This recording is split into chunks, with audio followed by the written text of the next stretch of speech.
What's going on, everyone? Welcome back to the show. Okay, so I have good news to talk about today. Okay, we're going to be talking about the IRS. So the IRS and good news. I don't think I've ever said that in one sentence before, but today we do have some good news. We're going to talk a little bit about this because it's not all good news. We do have to look into this a little bit further. I'm going to show you a clip first and then we'll talk about it. But first off, you guys can do me a favor. Please like the video, subscribe to the channel, and hit that little bell notification and click all when you hit the bell notification. That way you'll get all my notifications. I post videos every day, so you should be getting a notification every day if you do click all. Okay, so first thing we're going to do is play this clip. This is from CNN. Now, I know you might not watch CNN. We're just getting the information, and then we'll go from there and we'll talk a little bit about what this all means for the average American. Okay, here we go.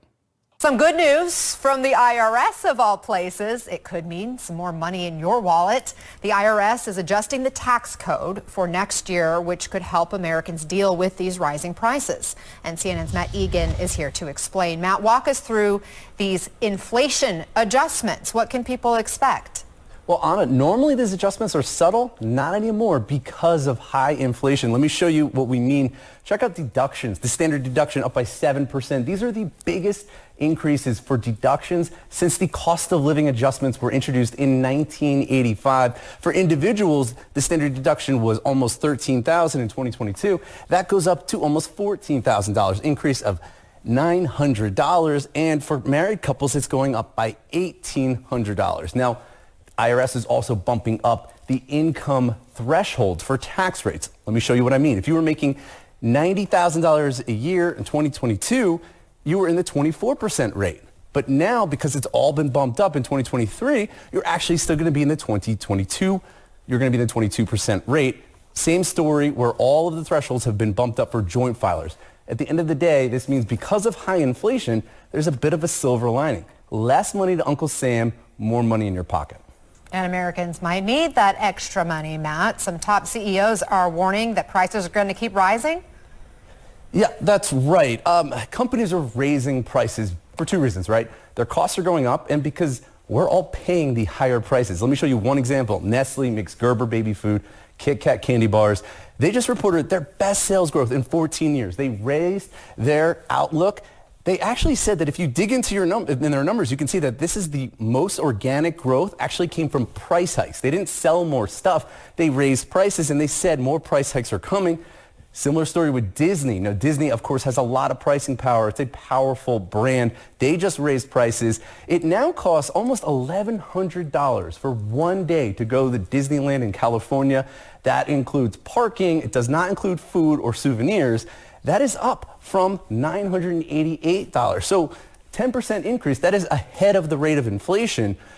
If you zoom out, you can see that corporations are still doing really well. Profit margins, which shows how profitable companies are really high, almost 11% right now. Context, that is just shy of the record set last year, and it is well above the average since 1993. I think that this shows that companies have been able to pass along many of these costs to consumers.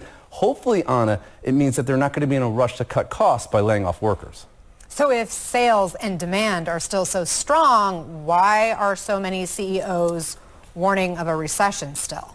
Yeah, Anna, a lot of companies are worried about a recession. Look at this, 98% of CEOs are preparing for a recession in the next 18 months. And this is really all because inflation is high and the Fed is serious about trying to get it under control. The Fed is rapidly raising interest rates. And you can see that during many of the past peaks for rate hike cycles, what followed was a recession. We had the recession in 1990, recession in 2000, recession, of course, in 2007, 2008, and in 2020, although that was about COVID. People are worried that it's going to happen again. The Fed could overdo it and end up slowing this economy right into a recession. Okay, so that was the clip. Now, that last part. Now, there was good news when it came to the IRS and the deductions and the 7% increase. We'll talk a little bit about that. But the scary part of this whole clip was the end when we start talking about recession. And we might already be in a recession. You have President Biden talking about we're in a little recession. or a slight recession. Anytime you hear a president talking about being in a recession, we're in a recession, okay? Because a president, that's the last thing that they want to say is that during their presidency, we're looking at a recession. That they don't want to say that. So if they are talking about that, then we're there already. So very, very interesting. Now, what I want to talk about a couple of things when it comes to the IRS. All right. So we saw that it's going to be about a 7% increase. Okay. So they're going to increase by about 7%. Let me pull up an article here so we can kind of look at it as we talk about this. And so this is the CNN article. I also have Axios. I think I have an Axios article as well. Yeah, we have an Axios article, so we'll take a look at that. Actually, we'll take a look at that right now. So one thing that we need to focus on is the income brackets, the income tax brackets. They will increase now because of inflation.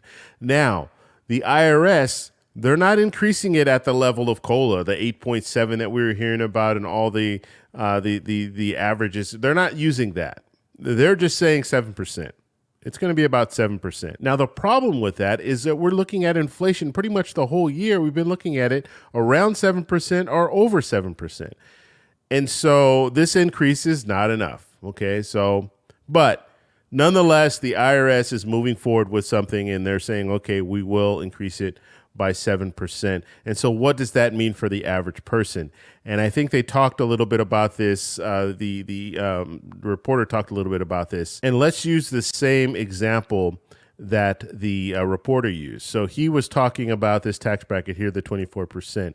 Now, currently in 2022, when you file your taxes in 2022, if you're making $90,000 a year, you're going to be in this 24% tax bracket.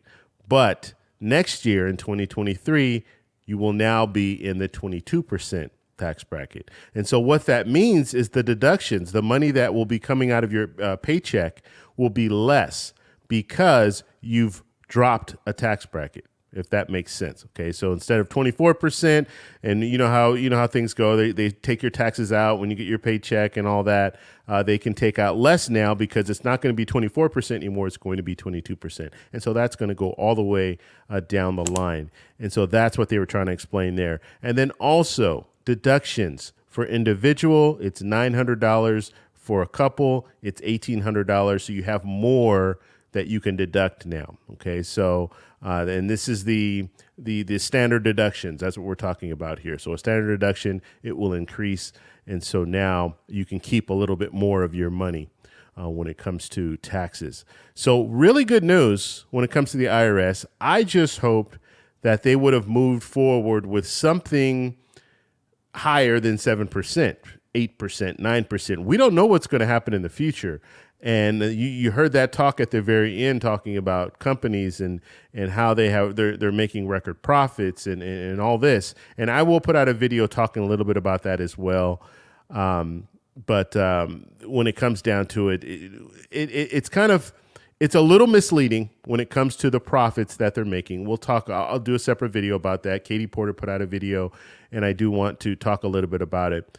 But when it comes down to it, companies know that we're in trouble, okay? And it's only a matter of time before things get really, really bad for the American people. And so they are preparing now.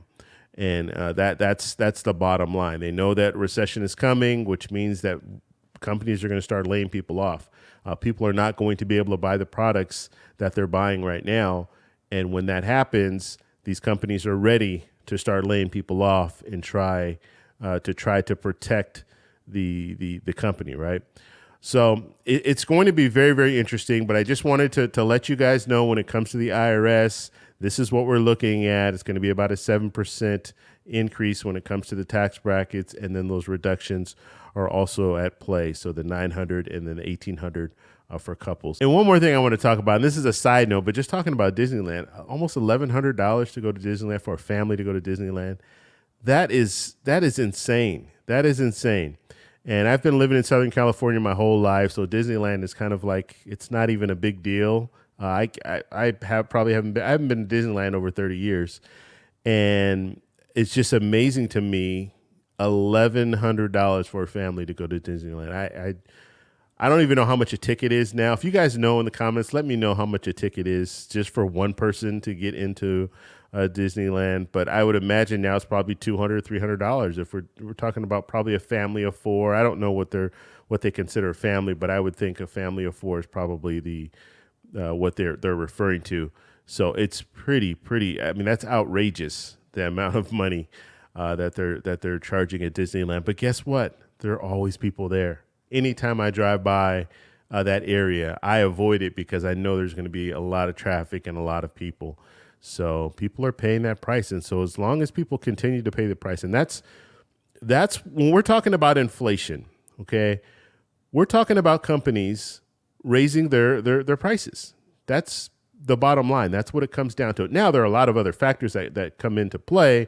And if they have to pay more for the products that they're selling, then of course they have to raise the prices. And if there's a shortage, they're going to have to raise the prices. So there's a lot of different factors that are at play.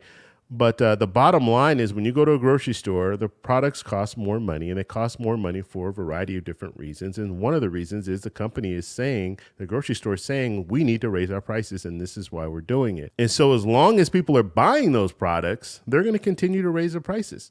They're going to raise it until people start to slow down and stop buying it, and then they'll drop the prices a little bit. And we're seeing that in certain items. We're seeing certain items where they have too much of an item, and what do? They put it on sale. Okay, stores have been doing this for forever. So this is nothing new, but the inflation, this part is the new part. Now I will, like I said, I'll do another video. I'll probably have that out either later today, or I'll put it out, I don't know, maybe Saturday. I'm trying to do videos Monday through Friday now. So I don't know if you guys have noticed that. I'm trying to do Monday through Friday, and then on Saturday and Sunday not do videos, do some research, and then on Monday start up again. But sometimes there's a good reason to put out a video on the weekend, and so that's what I'll do. So if I can't get this one out later today, then I'll go ahead and put it out on Saturday. Now, if you guys have any questions, post them down below. If you like this video, please give me a thumbs up. Please subscribe for more, and I'll talk to you in the next one. Bye.